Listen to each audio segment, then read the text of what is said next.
mga viewers natin dyan na gustong may malaman, no? Meron tayong kunting puzzle, no? Na itong tatlong tingting na ating pinutol, ito. So, aalamin ko dito kung alin dito yung hinahawakan nila. So, ako po itatalikod, pero malalaman ko yan kung alin dito yung hinahawakan nila. So, try natin ha, na tatalikod ako, tapos pahawakan ko sa kanila, tapos aalis ka agad yung maghawak.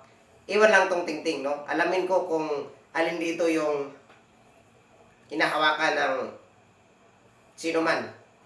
Sige. Gini. Yan.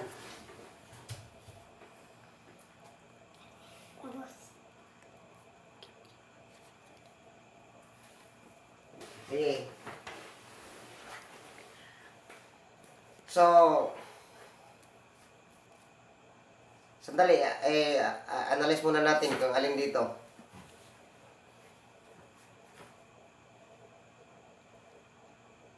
So, ito, pinakailalim. Sakto ba, mga viewers natin? Oh, di ba? Kahit alin dito, malalaman ko rin yan, no?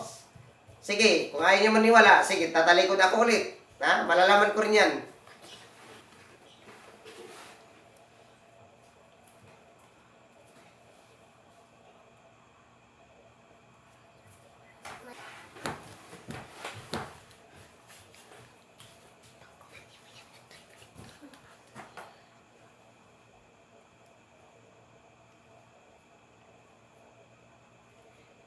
Ito, sa gitna.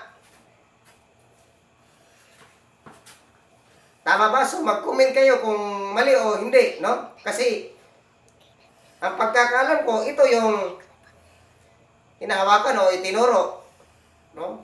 Mag-comment kayo dyan para at least alam ko kung mali o hindi.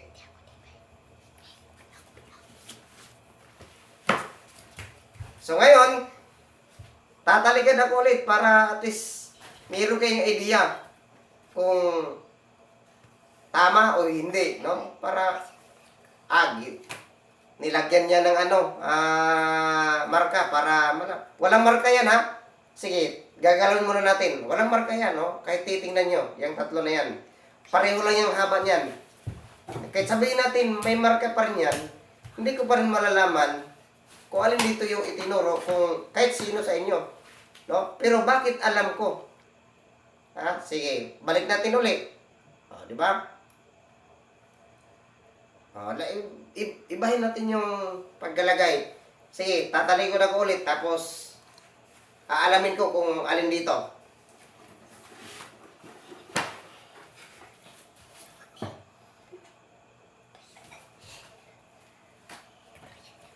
Tapos na.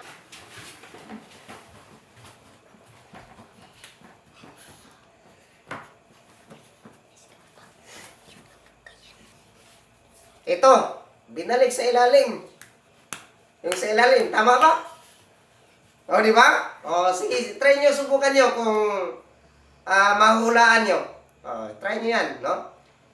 O, sige, gawin nyo yan sa bahay, no? At mag-share kayo, mag-likes, no? At mag-subscribe na rin. O, hanggang dyan lang yung ating puzzle.